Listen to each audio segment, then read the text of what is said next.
find dy dx given that y equals this integral. We have the limit from 2x cubed to 2 of 5x cosine x dx. All right, so we want to find the derivative of an integral, right? So we know that dy dx, right, would equal of, right? So the derivative of this integral, right?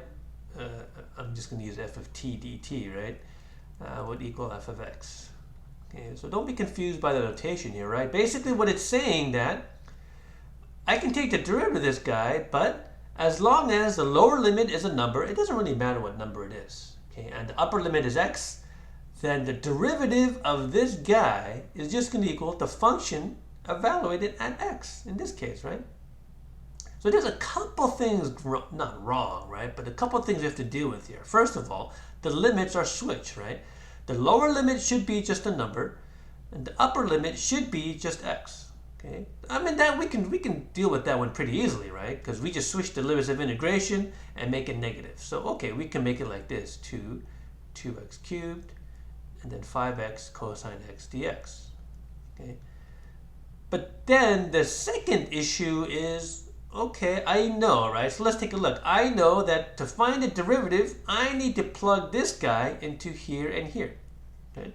Which seems like that should be all, right? So, okay, 5 times 2x cubed, and then cosine of 2x cubed. Okay? But is that it? Is that the final answer? And the answer is no. Because this is another composite function, right? It's not just x, right? It's 2x cubed. So we need to multiply by the derivative of that guy, right? That's by the chain rule. So the derivative of this is 6x squared. Okay, so you got to be careful of what we've done here. The first thing we've done is we've switched the limits of integration. So the lower limit is just a number, and the upper limit is x. But the second thing is, well, wait a minute, it's another function in terms of x, right? So we find a derivative of that, okay, by the chain rule, and then we just plug in the 2x cubed into the function as we've done here.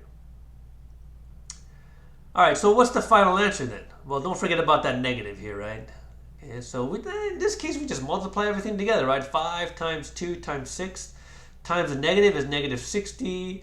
Looks like we have x to the 5th here, and then cosine of 2x cubed, right? This is going to be the derivative of this integral.